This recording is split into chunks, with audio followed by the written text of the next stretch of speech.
Bonjour, nous sommes ici pour la suite et la fin du livre Le Comte de Gabalis, Entretien sur les sciences secrètes.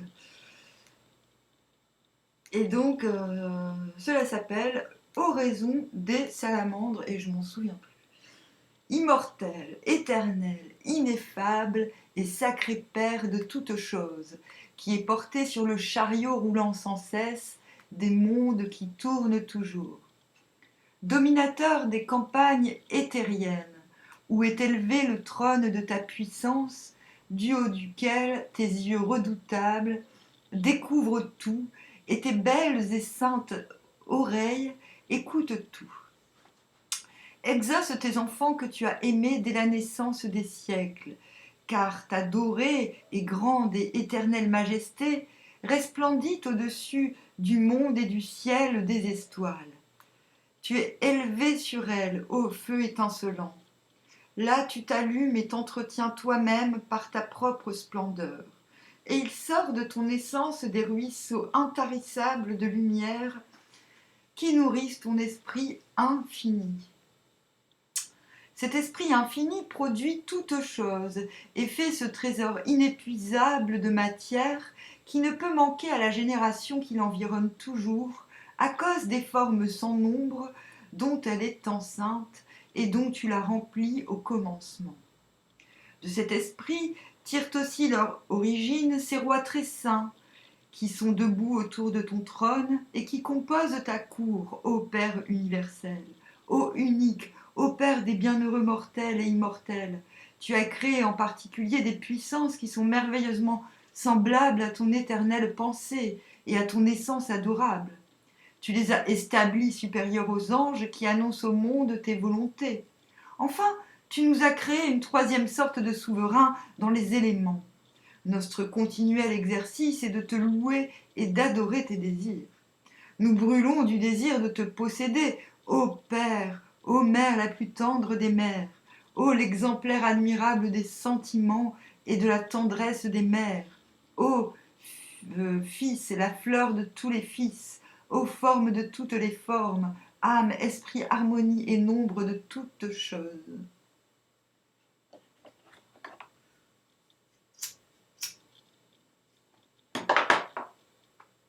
Que dites-vous de cette oraison des salamandres? N'est-elle pas bien savante, bien élevée et bien dévote?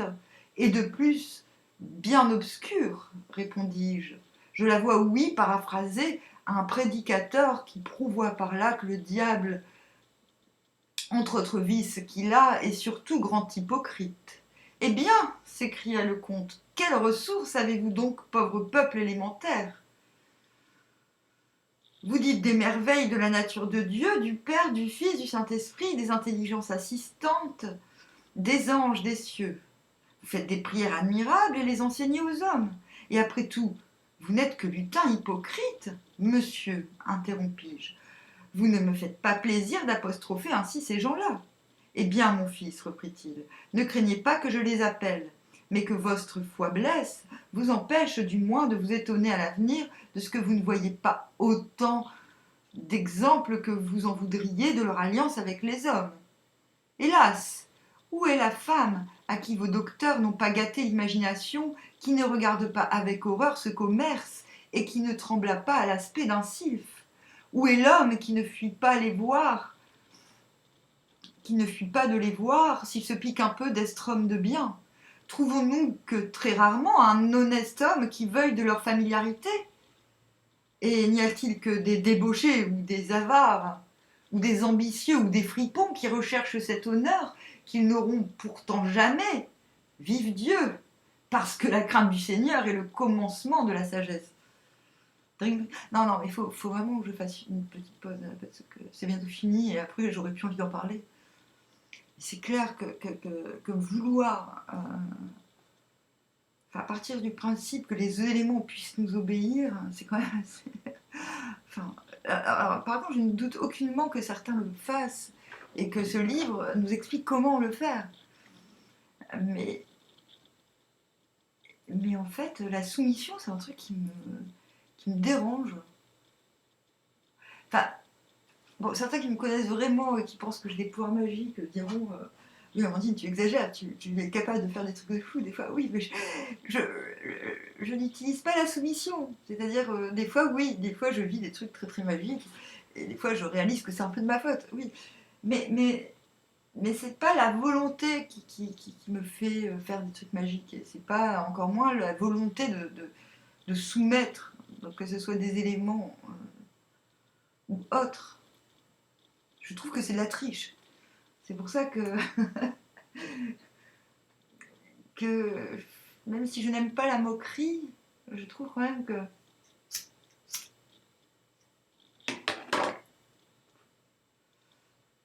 je parlais dans le cinquième entretien de Molière et du bourgeois gentilhomme. Je pense vraiment que Molière s'est inspiré de ce livre pour se moquer du professeur de philosophie.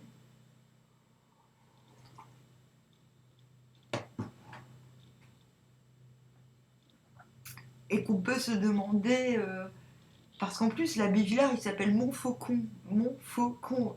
Genre, il fait semblant d'être. Il joue au con, quoi. Et j'y ai pensé cette nuit. J'ai fait putain, mais en plus, il s'appelle Montfaucon, le gars, quoi. Donc, vas-y, je joue au con. C'est le serpent du con qui se mord la queue, ce livre. C'est deux individus qui se moquent l'un de l'autre. Non, mais la scène, je pense, dans le troisième entretien, il me semble. Dans le quatrième, où il dit ah, je m'en vais disparaître. Je m'en vais disparaître. Et l'autre, surtout pas. Non, mais voilà, non, mais voilà c'est du théâtre. Mais, mais cela dit, ce livre est hyper intéressant parce que toutes les sources qu'il cite, et bon, j'en connais la plupart, on va dire. Euh, oui, en fait, sa théorie des élémentaires n'est pas basée sur rien. Elle est basée sur des sources antiques et de toutes parts, de toute l'Antiquité. C'est pas que dans un endroit du monde que l'on parle des élémentaires. Voilà. Mais le fait de, de, de, de se dire je vais. En fait, c'est ça. Ce sont littéralement des gens qui se prennent pour Dieu. C'est un petit peu ce que je reproche au mouvement New Age.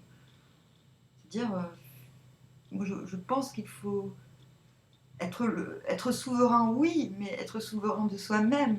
Être souverain, je souhaite que tout le monde soit souverain de lui-même. Mais pas souverain ouais, c'est ça. Le comte de Gabalis, quand il part dans son délire, ce qu'il exprime, c'est la volonté d'asservir un peuple, ni plus ni moins.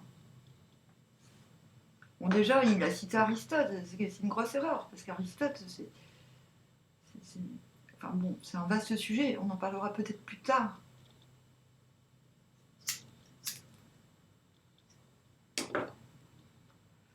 Les gens qui ne connaissent pas Aristote disent oh, Aristote il est super, c'est comme Platon, il est super. Non, Aristote et Platon ne sont pas super, ils étaient des totalitaristes, quoi. C'est des inventeurs de la pensée unique. Bon, allez, je vais arrêter. Bref, où en étais-je? Que deviennent donc, lui dis-je, tous ces peuples volants, maintenant que les gens de bien sont si préoccupés contre eux? Ah, le bras de Dieu, dit-il, n'est point raccourci, et le démon ne retire pas tout l'avantage qu'il espéroit de l'ignorance et de l'erreur qu'il a répandue à leur préjudice. Car outre que les philosophes, qui sont en grand nombre, y remédient le plus qu'ils peuvent en renonçant tout à fait aux femmes, Dieu a permis à tous ces peuples d'user de tous les innocents artifices dont ils peuvent s'aviser pour converser avec les hommes à leur insu. Que me dites-vous là, monsieur m'écriai-je. Je vous dis vrai, poursuivit-il. Croyez-vous qu'un chien puisse avoir des enfants d'une femme? Non, répondis-je. Et un singe, ajouta-t-il. Non plus, répliquai-je. Et un ours, continua-t-il. Ni chien, ni ours, ni singe, lui dis-je. Cela est impossible, sans doute. contre la nature, contre la raison et le sens commun. Fort bien, dit le comte, mais les rois des Goths ne sont-ils pas nés d'un ours et d'une princesse suédoise? Le roi Mérové, il est bien né du Kinotaur, un monstre marin. Mérové des Mérovingiens. C'est notre grand-père, quoi. Alors, il est vrai, repartis-je, que l'histoire le dit. Et les Pégusiens et Sioniens des Indes, répliqua-t-il, ne sont-ils pas nés d'un chien et d'une femme? J'ai encore lu cela, lui dis-je. Et cette femme portugaise, continua-t-il, qui estant exposée en une île déserte, eut des enfants d'un grand singe? Nos théologiens, lui dis-je, répondent à cela, monsieur, que le diable prenant la figure de ces bestes, vous m'allez encore alléguer, interrompit le comte, les sales imaginations de vos auteurs. Comprenez donc une fois pour toutes que les sylphes, voyant qu'on les prend pour des démons quand ils apparaissent en forme humaine, pour diminuer cette aversion qu'on a d'eux, prennent la figure de ces animaux, et s'accommodent ainsi à la bizarre faiblesse des femmes qui auront horreur d'un beau sylphe et qui n'en ont pas tant pour un chien ou pour un singe. Très intéressant. Je pourrais vous conter plusieurs historiettes de ces petits chiens de Bologne avec certaines pucelles de par le monde, mais j'ai à vous apprendre un plus grand secret. Alors là, il faut encore que je fasse bip bip. Non, mais parce que en fait, il y a un truc dont je me suis rendu compte, c'est que Zeus, donc Jupiter, qui le disait plutôt, qui régit les sylphes, justement. Ça, c'est pas con. J'avais pas fait ce... Ah ouais. Ça y est, je suis en train de capter un truc hyper important.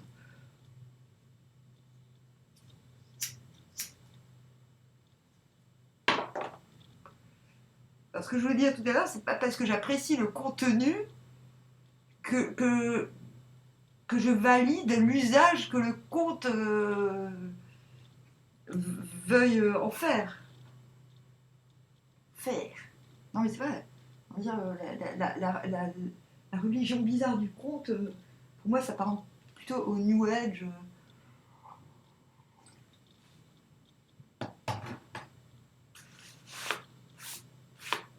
En vérité, c'est du gros business, quoi. C'est du gros business. C'est du show business. Et donc, ouais, j'étais en train de penser à Zeus. Zeus, il apparaissait sur Terre en animal pour copuler avec des femmes, en fait, et leur faire des gosses. Ça me fait vachement pencher à cela. Sachez, mon fils, que tel croit être fils d'un homme qui est fils d'un sylphe. Tel croit être avec sa femme qui, sans y penser, immortalise une nymphe. Telle femme pense embrasser son mari qui tient entre ses bras un salamandre.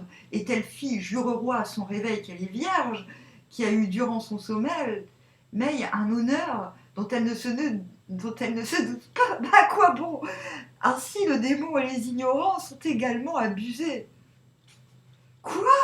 Le démon, lui dis-je, ne saura-t-il pas réveiller cette fille endormie pour empêcher ce salamandre de devenir immortel? Non mais voilà, moi je suis défoncée aux crêpes, là. J'ai bouffé des crêpes, et là je me défonce à la lecture. Il le pourra, répliqua le comte, si les sages s'y mettoient à ordre. Mais nous apprenons à tous ces peuples les moyens de lier les démons et de s'opposer à leurs efforts.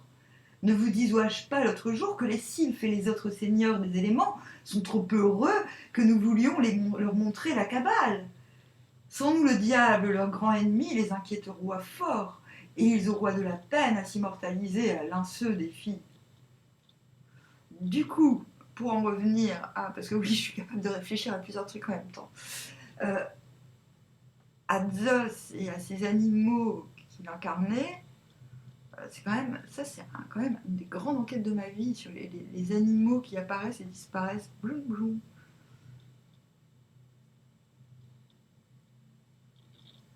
Comme le Bigfoot, c'est comme dans le genre, sauf que bon, bah, moi j'ai jamais vu des très très grands animaux, mais je connais des gens qui en ont vu des très grands, genre ours blanc dans la montagne, ici en France. Hein. J'ai plusieurs témoignages d'ours blancs. Donc ce seraient des sylphes qui se déguisent en animaux. Alors ça, j'y avais jamais pensé, quoi. Enfin bon. Ah, Françoise me dit cette nuit, parce qu'elle aussi, elle n'a pas dormi. Ça y est, je l'ai au pied, super. Elle me dit qu'elle a rêvé qu'un renard venait dans la maison. C'est génial. Parce que justement, un des animaux qui n'est pas vraiment un animal, qui apparaît, qui traverse les murs que je connais, que j'ai connus, est un renard. Sauf qu'il a une tête d'enfant. Bon, passons à autre chose. Il va voir la demande. Mince, je ne sais plus où j'en étais. Je ne puis, repartis-je, admirer assez la profonde ignorance où nous vivons. On croit que les puissances de l'air aident quelquefois les amoureux à parvenir à ce qu'ils désirent. La chose va donc tout autrement. Les puissances de l'air ont besoin que les hommes les servent en leurs amours. Vous l'avez dit, mon fils, poursuivit le comte. Le sage donne secours à ces pauvres peuples, sans lui, trop malheureux et trop fouables pour pouvoir résister au diable. Mais aussi quand un sylphe a appris de nous à prononcer kabbalistiquement le nom puissant Né-Ma-Mia, et à le combiner dans les formes avec le nom délicieux Eliaël, toutes les puissances des ténèbres prennent la fuite, et le sylphe jouit paisiblement de ceux qu'il aime. Ainsi fut immortalisé ce sylphe ingénieux qui prit la figure de l'amant d'une demoiselle de Séville. L'histoire en est connue. La jeune Espagnole est toi belle, mais aussi cruelle que belle. Un cavalier castillan qui l'émoit inutilement prit la résolution de partir un matin sans rien dire et d'aller voyager jusqu'à ce qu'il fût guéri de son inutile passion. Bravo. Un sylphe, trouvant la belle à son gré, fut d'avis de prendre ce temps et s'armant de tout ce qu'un des nostres lui apprit pour se défendre des traverses que le diable envieux de son bonheur eût pu lui susciter, il va voir la demoiselle sous la forme de l'amant éloigné, il se plaint, il soupire, il est rebuté. Il presse, il sollicite, il persévère. Après plusieurs mois, il touche, il se fait aimer, il persuade, et enfin, il est heureux. Ils naissent de leur amour un fils dont la naissance est secrète et ignorée des parents par l'adresse de l'amant aérien. L'amour continue et il est béni d'une deuxième grossesse. Cependant, le cavalier, guéri par l'absence, revient à Séville et, impatient de revoir son inhumaine, va au plus vite lui dire qu'enfin il est en état de ne plus lui déplaire et qu'il vient lui annoncer qu'il ne l'aime plus. Imaginez, s'il vous plaît, l'étonnement de la fille, sa réponse, ses pleurs, ses reproches et tout leur dialogue surprenant. Elle lui soutient qu'elle l'a rendu heureux, il le nie, que leur enfant commun est en tel lieu qu'il est père d'un autre qu'elle porte. Il s'obstine à désavouer.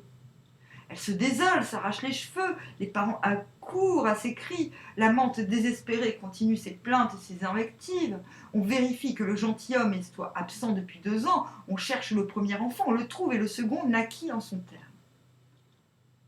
Et l'amant aérien, interrompis-je, quel personnage joua-t-il durant tout cela ? Je vois bien, répondit le comte, que vous vous trouvez mauvais, qu'il ait abandonné sa maîtresse à la rigueur des parents ou à la fureur des inquisiteurs, mais il voit une raison de se plaindre d'elle. Elle nettoie pas assez dévote, car quand ces messieurs se sont immortalisés, ils travaillent sérieusement et vivent fort saintement pour ne point perdre le droit qu'ils viennent d'acquérir à la possession du souverain bien. Ainsi, ils veulent que la personne à laquelle ils se sont alliés vive avec cette innocence exemplaire, comme on voit dans cette fameuse aventure d'un jeune seigneur de Bavière.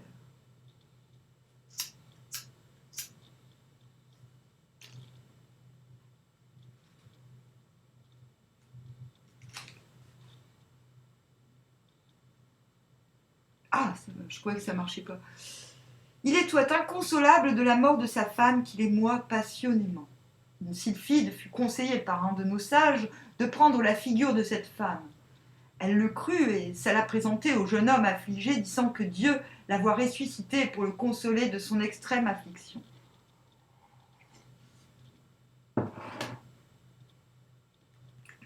Ils vécurent ensemble plusieurs années et firent de très beaux enfants. Mais le jeune seigneur ne soit pas assez homme de bien pour retenir la sage sylphide. Il juroit et disoit des paroles malhonnestes. Elle l'avertit souvent, mais voyant que ses remontrances étaient inutiles, elle disparut un jour et ne lui laissa que ses jupes et le repentir de n'avoir pas voulu suivre ses saints conseils.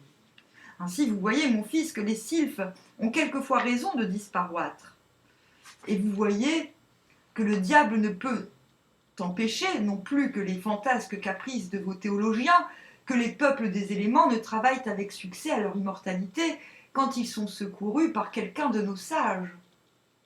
Mais en bonne foi, monsieur, repris-je, êtes-vous persuadé que le démon soit si grand ennemi de ses suborneurs de demoiselles?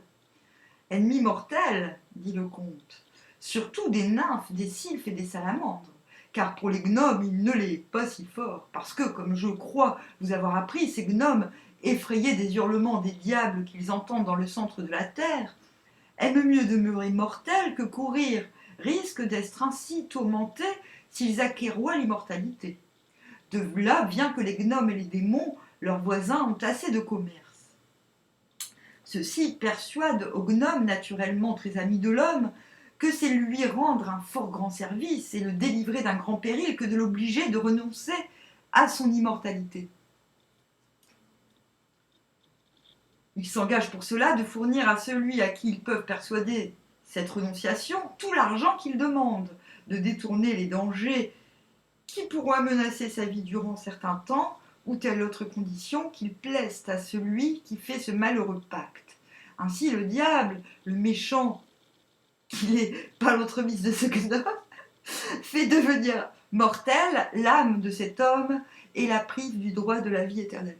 Bring, bring, non mais il fallait que je relise ce livre, parce que là, ça fait des jours et des jours que j'ai envie de parler d'un truc. Mais genre, j'écris des articles dans ma tête, j'efface tout. Écrire des articles, des fois, j'écris dans ma tête. C'est une très mauvaise idée. Il faut jamais faire ça. Il faut prendre un cahier et puis écrire. Quand tu écris dans ta tête, c'est trop tard. Mais bref, je l'ai fait quand même parce que j'étais occupée. Je voulais écrire sur tous les trucs bizarres qui me sont arrivés dans ma vie. Mais le premier truc bizarre qui m'est arrivé dans ma vie, c'est que je marchais, j'avais 1 an à peine.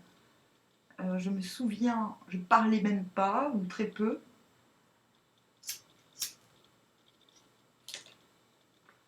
Je sais que je ne parlais pas parce que j'ai été incapable d'expliquer aux gens qui étaient là ce qui m'était arrivé, donc c'est que je ne parlais pas. Mais par contre, je me souviens que j'étais capable de conceptualiser.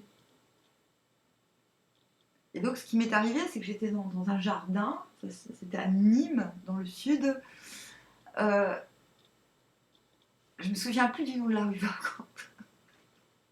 Et je pourrais m'en souvenir.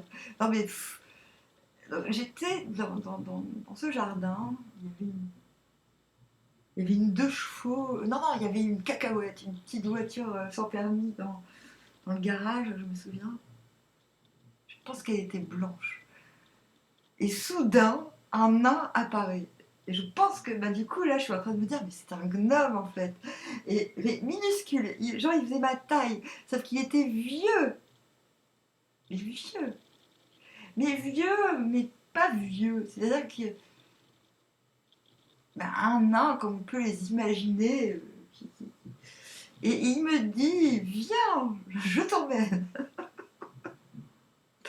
Et du coup, je suis là, et je fais, what the fuck.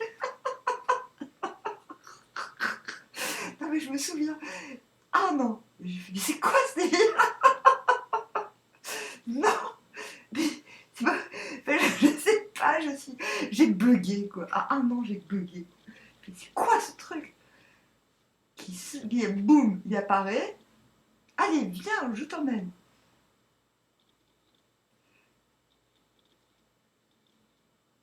Et je sais pas s'il m'a plu, mais j'ai hurlé quoi. J'ai fait, ah, Non, parce que c'est vrai, moi j'ai pas souvent eu peur dans ma vie. Ah oui, c'était ça l'histoire.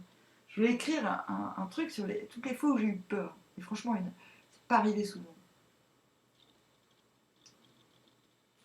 J'ai eu peur de ça, après j'ai eu peur d'une araignée géante, mais vraiment géante. Géante, géante, géante, géante. Là, tu es encore plus grande que la plus grande des araignées qui est chez moi, qui est comme ça. Elle fait, voilà, elle est grande comme ça. Non, je parle vraiment d'une géante araignée. Et le troisième truc qui m'a fait super peur, c'est qu'un jour, le Père Noël est arrivé chez moi. Alors, c'était pas possible. En fait, voilà, c'est-à-dire que quand j'étais petite, moi, tout ce qui était irrationnel, ça me faisait, mais complètement. Si vous voulez, je suis pas née naturellement. Le bizarre, bizarre. Enfin, à 1 an déjà, je trouvais pas ça normal qu'un nain apparaisse. C'est la preuve que je l'ai vraiment vu, parce que j'ai fait, mais c'est quoi ce délire? Non, mais vraiment. J'ai fait, quoi? C'est quoi ce mec, quoi? Non, mais vraiment. Et j'ai couru. Et je me souviens que je me suis dit que je ne savais pas. J'étais très étonnée parce que je courais et j'étais pas au courant que j'étais capable de courir. Donc c'est pour vous dire à quel point il est intense et vrai ce souvenir. Donc voilà, un nain a voulu me kidnapper. J'avais 1 an. Et du coup, j'ai. Il y a peu de temps, je me suis dit, mais putain, j'aimerais bien qu'on m'explique c'était quoi cette histoire, c'est qui lui. Des fois, j'aimerais bien, je me dis, mais vas-y, nain, viens, viens, j'ai plus peur. Attends, viens, c'est pas drôle, c'est drôle de venir voir une petite fille de 1 an et de la faire flipper. Donc tout ça pour dire, naturellement, je suis née avec une forme de scepticisme pour les choses bizarres.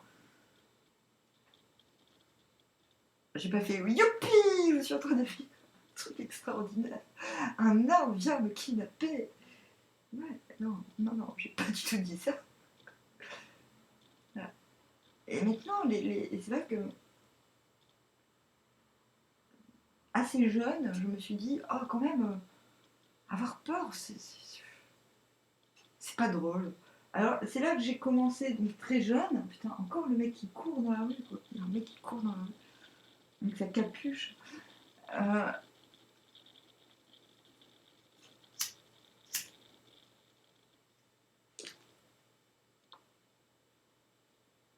Très jeune, je me suis dit, bon, je vais affronter mes peurs.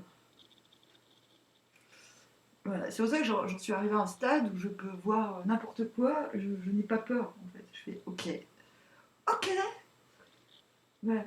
Et c'est avec cette posture que j'ai, je pense, réussi à faire le lien entre beaucoup de choses.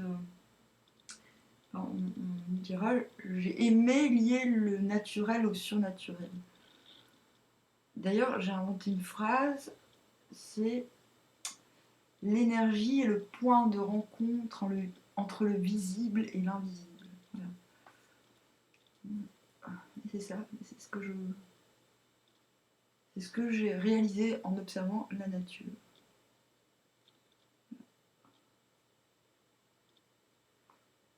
Et donc ouais, ce nain, c'est une énigme. Je le dis, mais purée.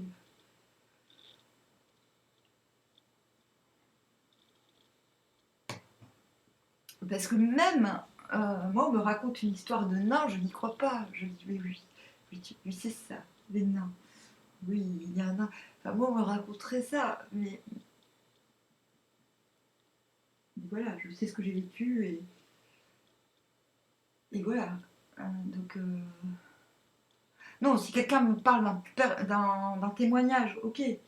Mais si on me sort une théorie sur les nains d'un monde invisible, je vais être très, très sceptique. Je vais dire oui, ok. Rien ne va me dire que ça concerne le mien de nain. Donc voilà, ouais. Résoudre les mystères personnels, c'est plus compliqué que de résoudre parfois les mystères universels. Alors, non mais j'aimerais bien savoir ce que... Et là, il y a quelques jours, j'ai dit, je me souviens, j'ai invoqué le nain, quoi. J'ai dit, purée, mais ça y est, maintenant que je n'ai plus peur de rien, pourquoi tu viens pas me voir? Qu'on rigole, quoi. mais viens, ça se trouve il est mort, il est décédé, j'en sais rien, dans cette dimension, j'en sais rien. Et voilà, donc si vous y connaissez en nain, je crois que je n'avais déjà parlé de cela. Alors je sais plus où j'en étais. Ah bah oui, bah justement, c'est parce qu'il parle des gnomes.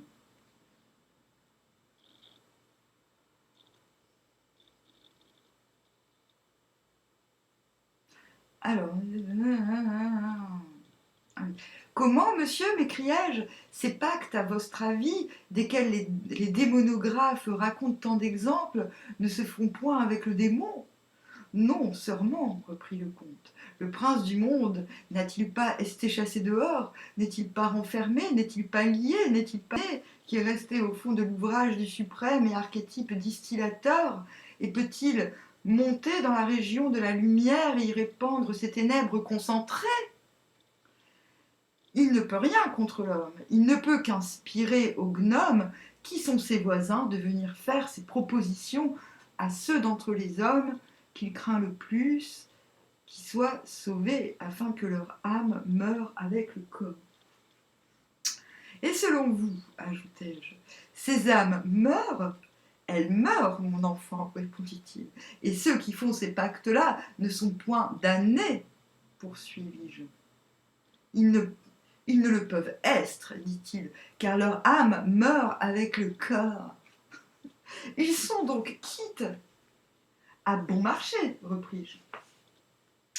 Et ils sont bien légèrement punis d'avoir fait un crime si énorme que de renoncer à leur baptême et à la mort du Seigneur. Appelez-vous, repartit le comte, être légèrement punis que de rentrer dans l'énorme abysme du néant. Sachez que c'est une plus grande peine que d'être damné, qu'il y a encore un reste de miséricorde dans la justice que Dieu exerce contre les pécheurs dans l'enfer, que c'est une grande grâce de ne les point consumer par le feu qui les brûle. Le néant est un plus grand mal que l'enfer. C'est ce que les sages prêchent aux gnomes quand ils les assemblent pour leur faire entendre quel tort ils se font de préférer la mort à l'immortalité. Et le néant a l'espérance de l'éternité bienheureuse qu'il sera en droit de posséder s'il s'allie aux hommes sans exiger d'eux ces renonciations criminelles. Quelques-uns nous croient et nous les marions à nos filles. Vous évangélisez donc les peuples souterrains, monsieur, lui dis-je. Pourquoi non, reprit-il. Ah, donc du coup, le nain, le gnome, il vient de sous la terre, peut-être. Nous sommes leurs docteurs aussi bien que des peuples du feu, de l'air et de l'eau. Et la charité philosophique se répand indifféremment sur tous ces enfants de Dieu. Comme ils sont plus subtils et plus éclairés que le commun des hommes, ils sont plus dociles et plus capables de discipline, et ils écoutent les vérités divines avec un respect qui nous ravit. Il doit être, en effet, ravissant, m'écriai-je en riant, de voir un kabbaliste en chair prôner à tous ces messieurs-là. Vous en aurez plaisir, mon fils, quand vous voudrez, dit le comte, et si vous le désirez, je les assemblerai dès ce soir, et je les prêcherai sur le minuit. Sur le minuit, me récriai-je, j'ai ouï dire que c'est là l'heure du sabbat. Le comte se prit à rire. Vous me faites souvenir là, dit-il, de toutes les folies que les démonographes racontent sur ce chapitre de leur imaginaire sabbat. Je voudrais bien, pour la rareté du fait, que vous les creussiez aussi. Crucier. Ah, pour les contes du sabbat, repris-je, je vous assure que je n'en crois pas un. Vous faites bien, mon fils, dit-il, car encore une fois, le diable n'a pas la puissance de se jouer ainsi du genre humain, ni de pactiser avec les hommes, moins encore de s'en faire adorer, comme le croient les inquisiteurs. Ce qui a donné lieu à ce bruit populaire, c'est que les sages, comme je viens de vous dire, assemblent les habitants des éléments pour leur prêcher leur mystère et leur morale.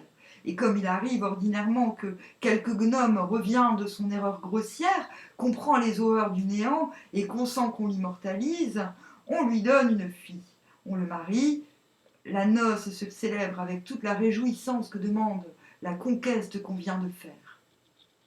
Ce sont là ces danses et ces cris de joie qu'Aristote dit qu'on entend dans certaines îles où pourtant on ne voyait personne. Le grand Orphée fut le premier qui convoqua ces peuples souterrains à sa première semonce.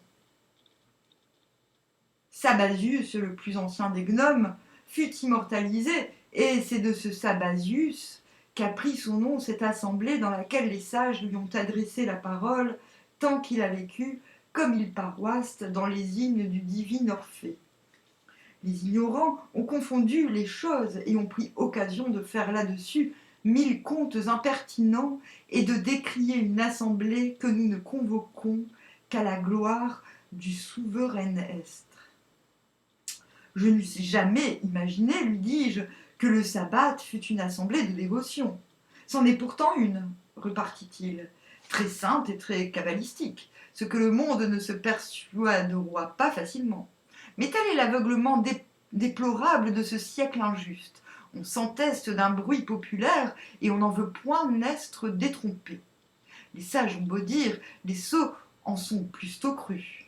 Un philosophe a beau montrer à l'œil la fausseté des chimères que l'on s'est forgées et donner des preuves manifestes du contraire, quelques expériences et quels solides raisonnements qu'il ait employés, s'il vient à un homme à chaperon qui s'inscrive en faux, l'expérience et la démonstration n'ont plus de force, et il n'est plus au pouvoir de la vérité de rétablir son empire. J'ai le hoquet, je me retiens d'avoir le hoquet. Alors... On en croit plus à ce chaperon qu'à ses propres yeux. Il y a eu dans votre France une preuve mémorable de cet entestement populaire.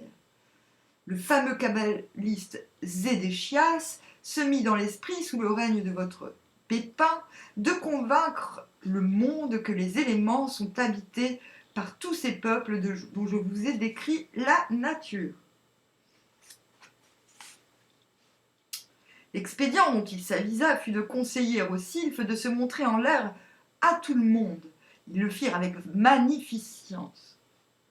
On voyait dans les airs ces créatures admirables en forme humaine, tantôt rangées en bataille, marchant en bon ordre, ça je connais, je sais d'où ça vient, ou se tenant sous les armes, ou campés sous des pavillons superbes, tantôt sur des navires aériens d'une structure admirable, les ovnis, dont la flotte volante voguoie au gré des zéphyrs. Je vous ferai un livre qui relate tous les... Enfin, ça n'a pas du tout été écrit pour ça.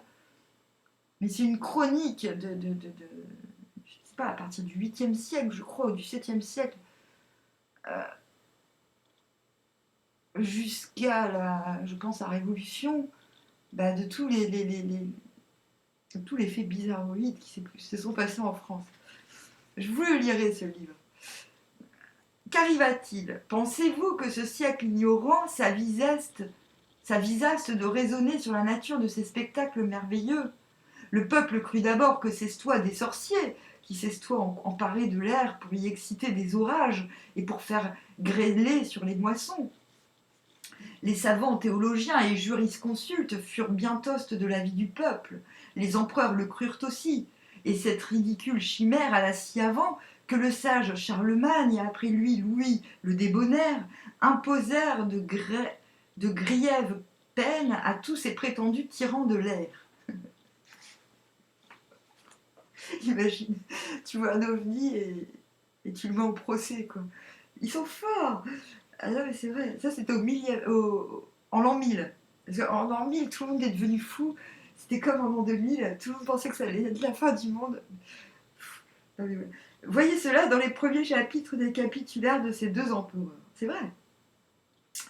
Et en fait, le livre que je veux vous lire sur tous les phénomènes bizarroïdes qui sont passés en France depuis les Mérovingiens, mais ce sont des actes royaux, quoi.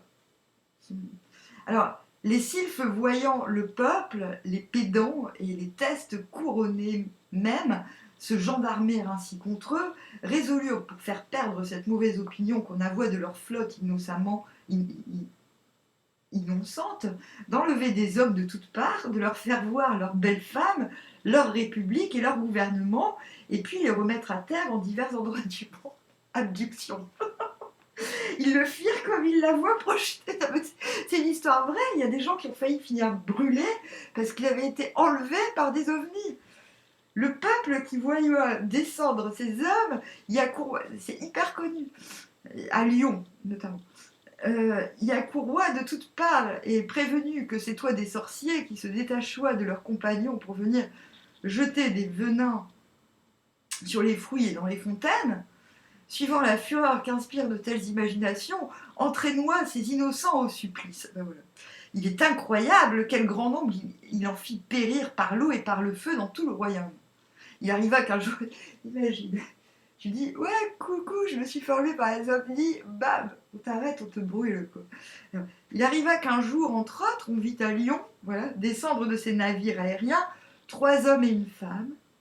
Toute la ville s'assemble alentour, crie qu'ils sont magiciens et que Grimoald, duc de Bénévent, ennemi de Charlemagne, les envoie pour perdre les moissons des François. Non, attendez. Désolée, ça me fait péter de rire.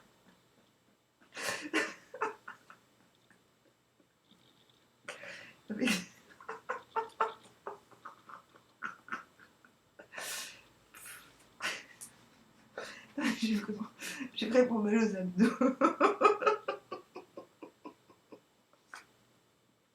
J'écris un livre sur ça s'appelle les requins dans le ciel. Alors,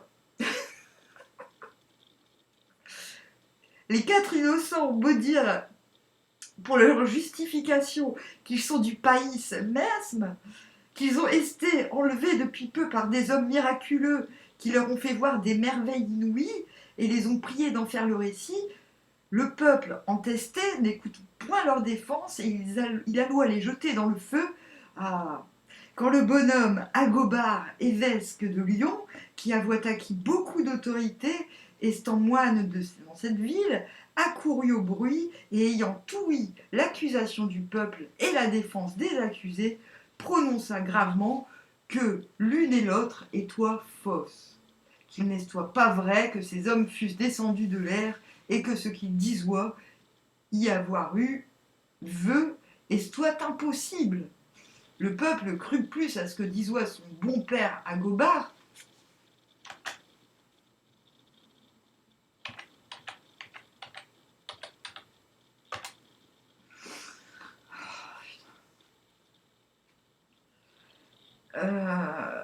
attends, je me fais où qu'à ses propres yeux, s'apaisa, donna la liberté aux 4 ambassadeurs des Sylphes et reçut avec admiration le livre qu'Agobard écrivit pour confirmer la sentence qu'il avoit donnée. Ainsi, le témoignage de ces 4 témoins fut rendu vain. Cependant, comme ils échappèrent au supplice, ils furent libres de raconter ce qu'ils avoient vu, ce qui ne fut pas tout à fait sans fruit, car, s'il vous en souvient bien, le siècle de Charlemagne fut fécond en hommes héroïques. Ce qui marque que la femme qui avoua tester chez les Sylphes trouva créance parmi les dames de ce temps-là, et que par la grâce de Dieu, beaucoup de Sylphes s'immortalisèrent. Plusieurs Sylphides aussi devinrent immortels par le récit que ces 3 hommes firent de leur beauté, ce qui obligea les gens de ce temps-là de s'appliquer un peu à la philosophie.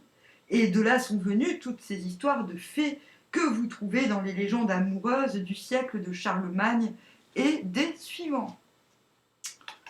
Toutes ces fées prétendues n'étoient que sylphides et nymphes. Avez-vous lu ces histoires des héros et des fées? Non, monsieur. Moi j'ai fait une enquête sur les fées. J'étais jeune. Je suis partie en autostop pour enquêter sur les fées. Et j'ai trouvé des trucs. Et j'ai réalisé que les fées étaient une croyance extrêmement forte. Peu de gens doutent de l'existence des fées, en vérité. Mais le problème, c'est que vous en savez rien parce que vous ne posez pas la question aux gens. Alors, j'en suis fâchée, reprit-il, car elles vous osent donner quelque idée de l'état auquel les sages ont résolu de réduire un jour le monde. Ces hommes héroïques, ces amours des nymphes, ces voyages au paradis terrestre, ces palais et ces bois enchantés, et tout ce qu'on y voit de charmantes aventures, ce n'est qu'une petite idée de la vie que mènent les sages et de ce que le monde sera quand ils y feront régner la sagesse. On n'y verra que des héros, le moindre de nos enfants sera de la force de Zoroastre, Apollonius ou Melchisédech. Et la plupart seront aussi accomplis que les enfants qu'Adam eussent eu d'Ève s'il n'eût point péché avec elle. Ben, il a péché ou il a pris une pomme, il faut savoir. Ne m'avez-vous pas dit, monsieur, interrompis-je, que Dieu ne vouloit pas qu'Adam et Ève eussent des enfants, qu'Adam ne devoit toucher qu'aux sylphides et qu'Ève ne devoit penser qu'à quelqu'un des sylphes ou des salamandres? Il est vrai, dit le comte, ils ne devoient pas faire des enfants par la voie qu'ils en firent. Votre cabale, monsieur, continuai-je, donne donc quelques inventions à l'homme et à la femme de faire des enfants autrement qu'à la méthode ordinaire. Assurément, reprit-il. Et monsieur, poursuivis-je, apprenez-la, moi donc, je vous en prie. Vous ne la saurez pas aujourd'hui. S'il vous plaise, me dit-il en riant, je veux venger les peuples des éléments de ce que vous avez eu tant de peine à vous détromper de leur prétendue diablerie. Je ne doute pas que vous ne soyez maintenant revenu de vos terreurs paniques. Je vous laisse donc, pour vous donner le loisir de méditer et délibérer devant Dieu, à quelle espèce de substance élémentaire il sera plus à propos pour sa gloire et la vôtre de faire part de votre immortalité. Je m'en vais cependant me recueillir un peu pour le discours que vous m'avez donné envie de faire cette nuit au gnome. Allez-vous, lui dis-je, leur expliquer quelques chapitres d'Averroès. Je crois, dit le comte, qu'il y pourra bien entrer quelque chose de cela, car j'ai dessein de leur prêcher l'excellence de l'homme pour les porter à en rechercher l'alliance. Et Averroès, après Aristote, a tenu deux choses qu'il sera bon que j'éclaircisse. L'une sur la nature de l'entendement et l'autre sur le souverain bien. Il dit qu'il n'y a qu'un seul entendement créé, qui est l'image de l'incréé, et que cet unique entendement suffit pour tous les hommes. Cela demande explication. Et pour le souverain bien, Averroès dit qu'il consiste dans la conversation des anges, ce qui n'est pas assez cabalistique, car l'homme, dès cette vie, peut et est créé pour jouir de Dieu, comme vous entendrez un jour et comme vous éprouverez quand vous serez au rang des sages. Ainsi finit l'entretien du comte de Gabalis. Il revint le lendemain et me porta le discours qu'il avoit fait au peuple souterrain.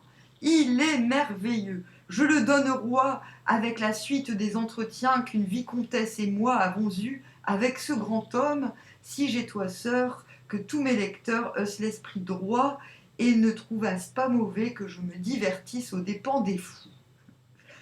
Si je vois qu'on veuille laisser faire à mon livre le bien qu'il est capable de produire, et qu'on ne me fasse pas l'injustice de me soupçonner de vouloir donner crédit aux sciences secrètes, sous le prétexte de les tourner en ridicule, je continuerai à me réjouir de monsieur le comte, et je pourrai donner bientôt un autre tome. Bon, quand même, il est un peu ambigu, parce que il écrit un livre sur les... Ben, c'est quand même lui qui écrit. On ne sait pas s'il existe, ce Gabalis. Moi, je pense que oui. Très honnêtement, je pense que oui. Non pas que je pense que Montfaucon de Villars ne soit pas capable d'avoir par lui-même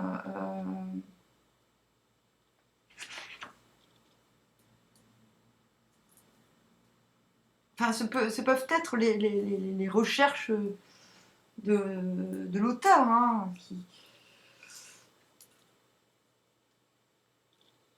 Mais déjà, il commence le livre en justifiant de pourquoi il écrit le livre. Alors, il faut savoir qu'à l'époque, la censure était quand même assez... On est au XVIe siècle, il me semble. XVIIe.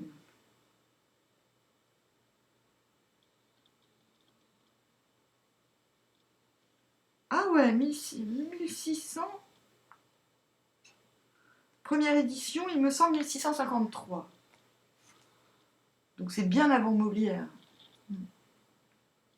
Donc je disais, dans le premier entretien, il se justifie d'avoir écrit son livre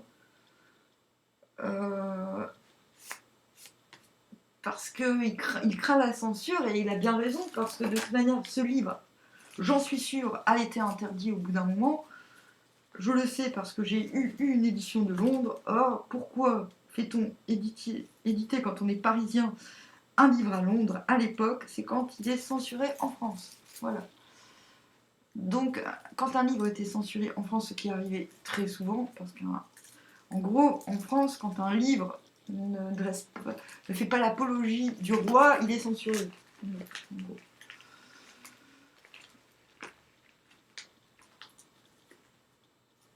Donc quelque part, il encense le comte tout en le traitant de fou. Je crois que bon, on va pas tergiverser sur la folie. On est tous le fou d'un autre. Mais apparemment, il envisageait de faire un tome 2 pour révéler la manière d'invoquer les gnomes. Moi, je serais pas étonnée qu'il se soit fait. Parce que je vous ai dit, l'abbé du Villard a été assassiné dans son pays natal, sur un petit chemin de terre. Il a été poignardé. Donc, il n'est pas mort exactement pareil que le comte de Gabalis, mais il est mort subitement.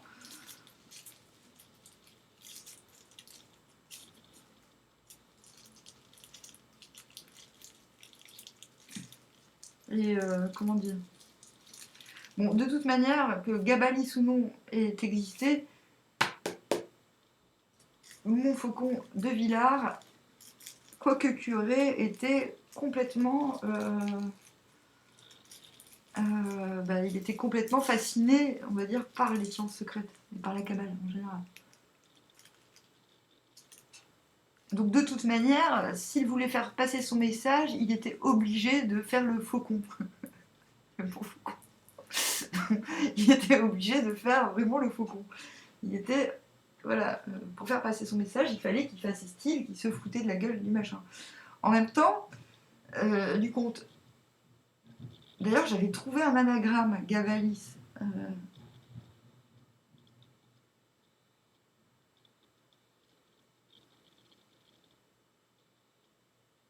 J'ai oublié.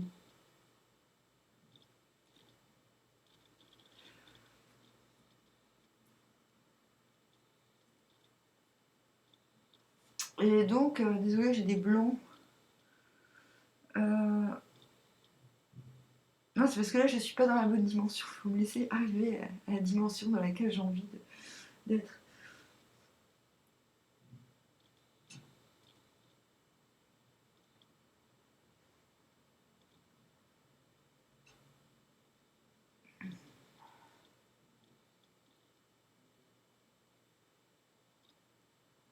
Je sais plus ce que je voulais dire, j'ai oublié. J'ai amnésié. Oui, en même temps, je suis assez d'accord avec...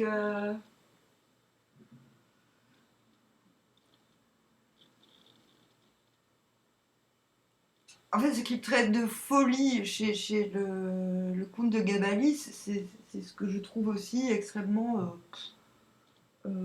pénible chez les gens qui se gosent d'avoir des pouvoirs magiques. Moi, quand je dis que j'ai des pouvoirs magiques, franchement, je sais même pas comment je fais. Je sais que je les ai, mais ça m'intéresse même pas d'en avoir. Non, c'est vrai, des fois, je fais des trucs de fou. Donc, le jour, j'ai sorti la machine à laver toute seule. Alors que je suis vraiment mince, quoi. J'ai pas de muscles, quasiment pas. Enfin, pas au bras, quoi. Donc, j'ai pas compris comment j'avais fait, en fait, si vous voulez. J'ai dit, mais comment j'ai fait ça? Non, parce que je l'ai déplacé sur toute la largeur de la maison. Après, il a fallu que je la mette dehors, que je la fasse descendre des petits escaliers. Enfin, et je le fais, puis après, je fais, mais comment j'ai fait? C'est que après que je réalise. Et ça m'arrive très souvent de faire des trucs dont je pense que je ne suis pas capable, et en fait, je suis capable. Donc, moi, je dis, bon, bah, j'ai des pouvoirs magiques, c'est pas grave. Mais c'est vrai que le comte de Gabalis, lui, il se gosse de maîtriser la nature, quoi. Et ça, c'est quelque chose. Bon, moi, je sais que ça existe, il n'y a pas de problème avec ça, mais c'est un truc sur lequel j'ai toujours été. Enfin, je me suis toujours dit, mais à quoi bon? Enfin, je veux dire, et pour faire quoi? je veux dire, tous les gens qui ont du pouvoir entre les mains, ils ont fait de la merde, quoi. Donc, euh, donc c'est peut-être pour ça que voilà, je sais pas, qui est si grande. Je crois que c'est plutôt ça le message philosophique de ce livre, finalement, c'est ok, on traite du surnaturel avec sérieux, parce que les sources qu'il donne sont très sérieuses. Donc pourquoi se moquerait-il d'un sujet en utilisant des sources hyper sérieuses? Donc c'est de la fausse moquerie. Donc ce n'est pas du surnaturel qu'il se moque, mais bien de la façon dont certains hommes sont prêts à utiliser pour asservir le monde, que je trouve complètement ridicule. Je me dis, quelqu'un... Enfin, je pense que c'est beaucoup plus gracieux et beaucoup plus... d'utiliser... Enfin, quand je dis, allez, on va conquérir le monde, c'est pas avec des pouvoirs magiques, c'est par le courage et la... Enfin, moi, je vois les choses comme ça. Enfin, si, pourquoi pas des pouvoirs magiques, mais pas dans le but d'asservir, dans le but de... Enfin, bon, bref, je sais pas si on se comprend. Mais de toute manière, presque tous les gens que j'ai connus qui s'intéressaient à la magie avaient comme ambition, qui voulaient d'utiliser les gens comme des esclaves. Et d'ailleurs, il y a des gens que j'ai carrément plus voulu voir à cause de ça. En me disant, mais attends, pardon. Là, en fait, c'est de la triche, on est d'accord. Moi, je trouve que c'est vachement mieux de réussir en étant honnête, même si, bon, des fois, très souvent, enfin, c'est vachement plus dur. C'est un level beaucoup plus au-dessus. Donc c'est ça, il faut trouver la juste mesure entre les... Oui, ok, des fois, on sait faire des trucs de fou, des trucs de magie, manifester des trucs qui arrivent vraiment, oui, super. Mais je trouve qu'il faut garder la mesure entre... faut rester humble face au phénomène, qu'il soit naturel ou surnaturel, voilà. Voilà où je veux en venir. Et de toute manière, comme j'avais commencé ce livre en disant, mais de toute manière, ce mec est mort dans des trucs super, enfin, dans des circonstances très étranges. Donc soit de la main, je sais pas,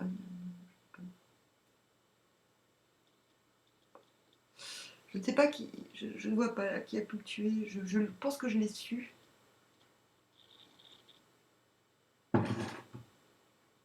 Mais de toute manière, c'était un original, hein, ce gars. Donc il était à la fois chaste, homme d'église et érudit dans les sciences secrètes, mais sans jugement. Voilà. Enfin, s'il a été capable d'écrire ce livre, c'est quand même... Il fait preuve quand même de beaucoup d'affection pour ce conte de Gabalis. On est bien d'accord, même s'il le traite de fou. Enfin, voilà, on peut quand même saluer sa grandeur d'âme. Voilà, c'en est fini du conte de Gabalis. 1 heure. J'avais prévu de faire plein de trucs. Mais voilà. Ben, à bientôt.